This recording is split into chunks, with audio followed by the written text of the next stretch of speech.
کہتے ہیں کہ شیخ احمد نام کے بزرگ تھے، ساری زندگی کسی کو کام نہیں بتایا، ساری زندگی بڑی مشکلات آئیں پر کبھی اپنی ذات پر سوال کا دروازہ نہیں کھولا۔ ایک ایسی مشکل آئی کہ جو حل ہی نہیں ہوتی تھی، کسی نے ان پر کوئی الزام لگا دیا۔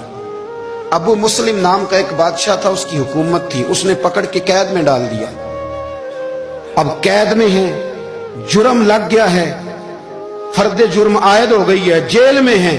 لوگ کہنے لگے حضرت جی اپنی صفائی میں کچھ کہیں، فرمانے لگے ساری زندگی بندوں سے کچھ نہیں کہا، اللہ رسول کو پتا ہے میں بے گناہ ہوں، مجھے کہنے کی ضرورت نہیں۔ داتا گانی بخش علی حجویری نے لکھا ہے، داتا صاحب کہتے ہیں تو یقین کامل تو پیدا کر، تو ایمان تو پختہ کر۔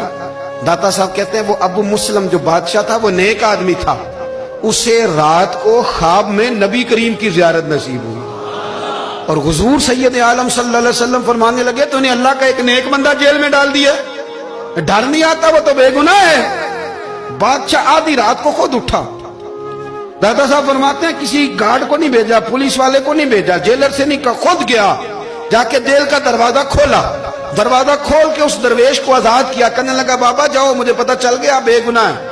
بابا جی سلام کر کے جانے لگے تو بادشاہ پھر آگے آیا، ہاتھ باندھے، ہاتھ چومے، کہنے لگا حضور آپ بڑے نیک ہیں، میرے لیے کوئی حکم ہو تو بتائیے گا، میرے لائق کو خدمت ہو تو بتائیے گا۔ تو شیخ احمد فرمانے لگے تجھے ابھی بھی سمجھ نہیں آئی، تجھے ابھی بھی نہیں سمجھ آئی؟ کہنے لگا حضور کیا؟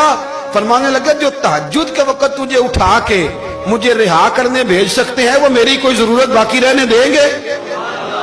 مجھے کوئی ضرورت پڑے گی کسی اور کو کہنے کی؟ جو تہجد کے وقت تجھے اٹھا کے بھیجتے ہیں کہ جا کھول جا کے دروازہ، وہ ضرورت رکھیں گے میری؟ ضرورت مجھے رہے گی کہ میں تجھے اور کوئی کام؟ ابھی بھی تجھے سمجھ نہیں آئی؟ وہ داتا علی حجویری رحمت اللہ علیہ فرماتے ہیں اصل میں ہماری طبیعت ہے، ہم نے بندوں سے دل لگا لیا ہے، دل اللہ رسول سے لگاؤ، کسی بندے سے لگانا تو اس سے لگاؤ جو اللہ والا ہو۔ آپ فرماتے ہیں کہ اپنی ساری خواہشات اپنے رب رسول سے، آپ فرماتے ہیں کہ اگر اللہ کے حوالے اپنی خواہشات کر دو گے تو رب تمہیں نہ عام لوگوں سے زیادہ عطا کرے گا۔